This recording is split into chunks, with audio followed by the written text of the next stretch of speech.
नमस्कार दोस्तों।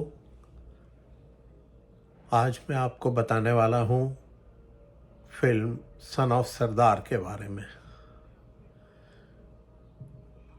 Son of सरदार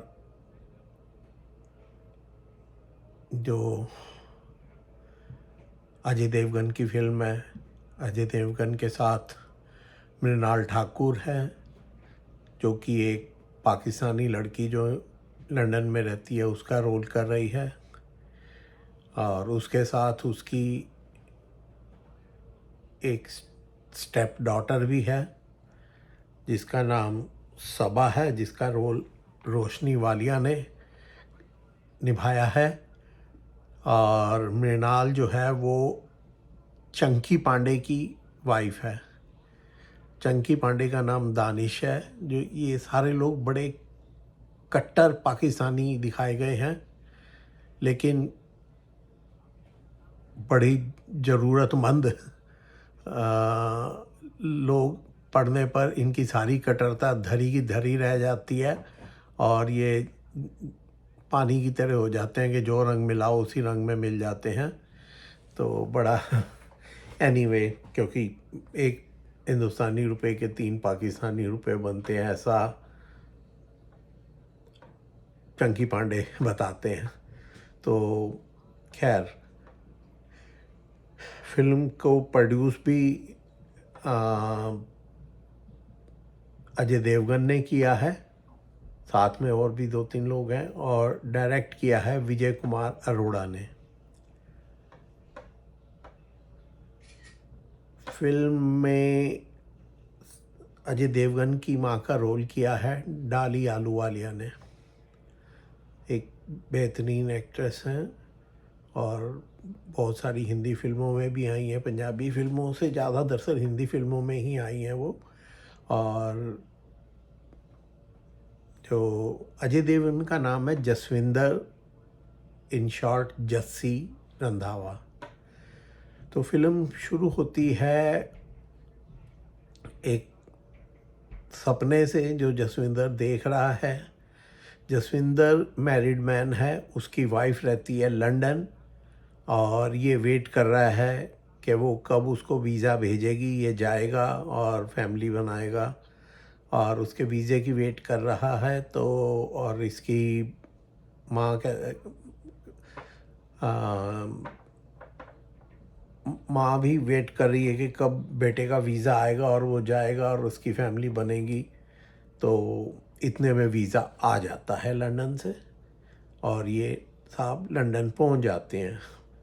और इनकी वाइफ है वही पंजाबी हीरोइन नीरू बाजवा।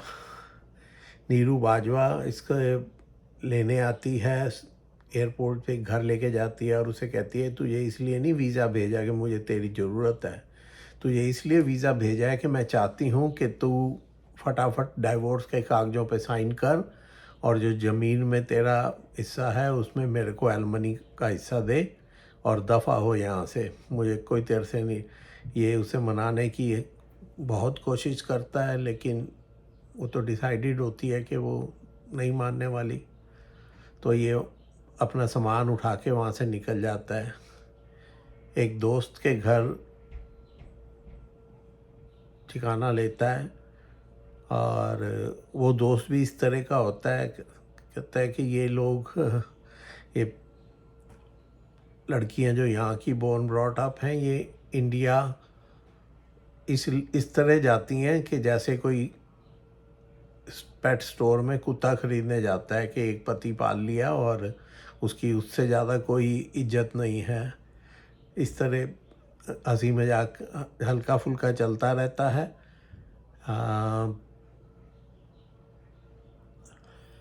और ये घर वहाँ से बाहर निकल जाता है, और इसका दोस्त भी उसे रखने से इनकार कर देता है। वो कहता है मैं तेरे को एक वकील भेजूँगा और तू अपना उससे वो तेरा डिवोर्स सेटल करा देगा। ये एक रेस्टोरेंट में बैठता है, वहाँ एक लड़की आती है।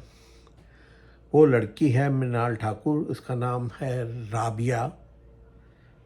राबिया जो है वो अपनी 4 दोस्तों के साथ, एक तो उसकी स्टेप डॉटर है जिसका नाम है सबा, और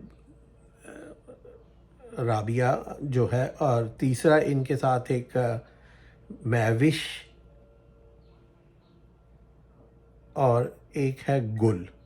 महविश का रोल कुबरा सेठ ने निभाया है और दीपक डोबरियाल ने एक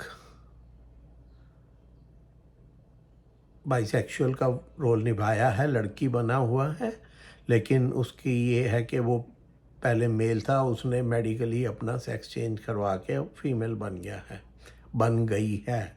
तो ये 4 लड़कियां इकट्ठी रहती हैं और इनके साथ चंकी पांडे भी रहता था, जो कि भाग जाता है अपनी बीवी और बेटी को छोड़ के किसी रशियन के साथ।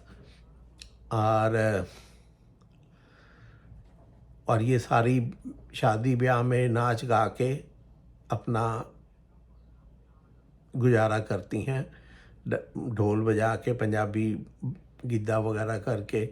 तो ऐसे फिल्म की स्टोरी आगे बढ़ती है। तो ये वकील से मिलने जाता है, एक रेस्टोरेंट में बैठा होता है, तो एक लड़की आती है, ये सोचता है कि देसी लड़की है, यही वकील होगी, और ये उससे बात करने लगता है। वो कुछ बात का अलग मतलब निकालती है और गुस्से में आके इसके हाथ में फॉर्क घुसा देती है, और फॉर्क से तो इसकी आंख भी नहीं झपकती, पूरा फॉर्क हाथ के आर पार हो जाता है। लेकिन जब खून निकलता है उसको देख के ये बेहोश हो जाता है, और वो जो वकील आती है वो इसको देख के और भी रेस्टोरेंट का स्टाफ वो डर के भाग जाते हैं, ये सोच के कि ये तो लाश पड़ी है।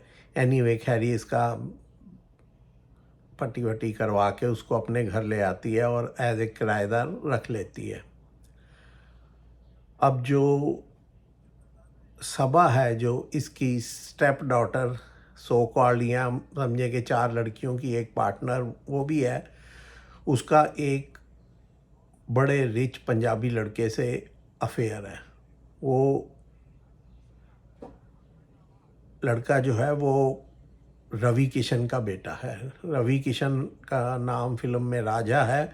वो फार्मर है, उसका बहुत बड़ा फार्म हाउस है और उसके पास 1.5 लाख भेड़ें हैं, और वो अपने 3 भाइयों और अपने 2 भाइयों और एक मुकुल देव और एक विद्युदारा सिंह और अपनी पत्नी अश्विनी कालसेकर, जिसका नाम प्रेमलता है, के साथ रहता है। और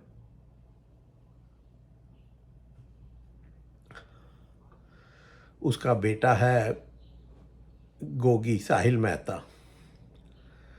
तो साहिल मतलब जो है वो शादी करना चाहता है उस सबा से, लेकिन सबा कहती है भाग के शादी कर लो, क्योंकि वो कहता है कि नहीं, फैमिली जब तक आपस में नहीं मिलेंगी वो शादी नहीं कर सकता। मेरे घर वाले वो कह रही है हम घर से भाग के शादी कर लेते हैं, लेकिन वो इस बात से बिल्कुल राज़ी नहीं होता। वो कहता है मिलना ही पड़ेगा। तभी जो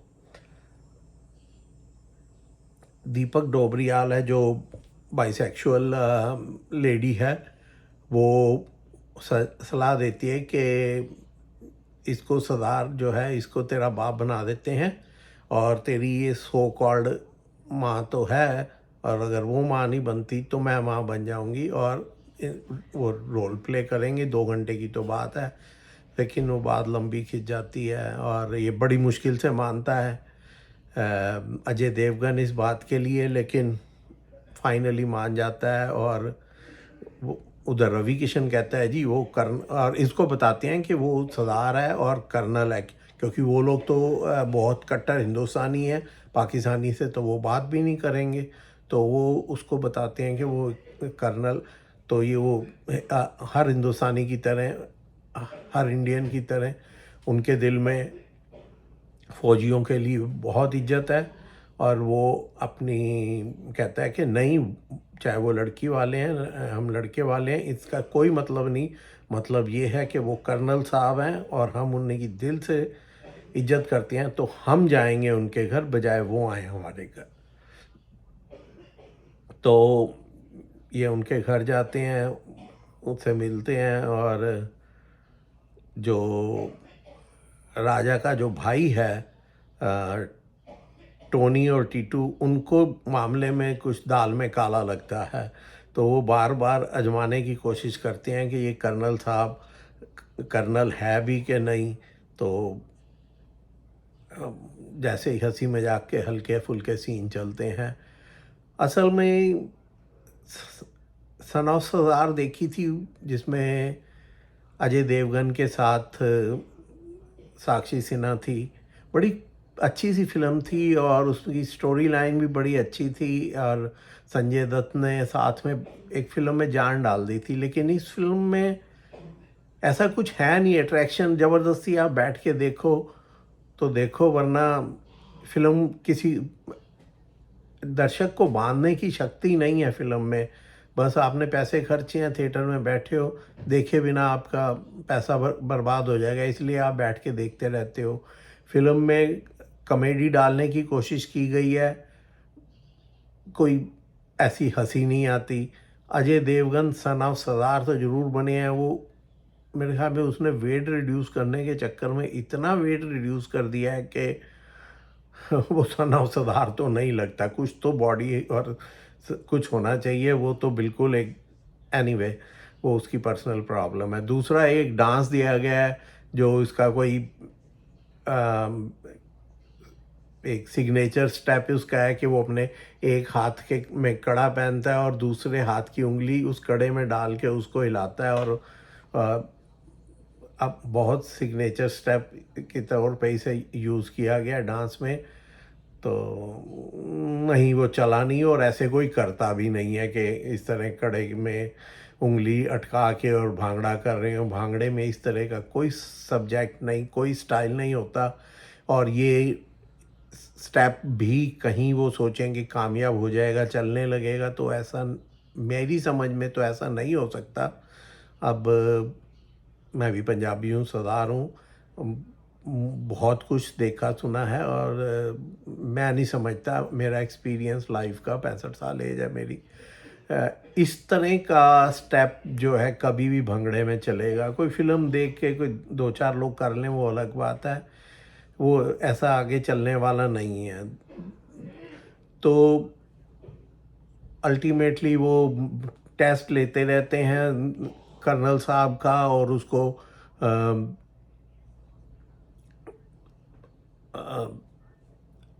डिफरेंट उसे बंदूक से निशाने लगवाते हैं बहाने से, और ये तो कहता ही मैं बंदूक से नहीं, मैं तो टैंक से निशाना, और पता नहीं कहाँ से वो टैंक भी किराए पे ले आते हैं, और इसको ये गूगल करके टैंक चलाने की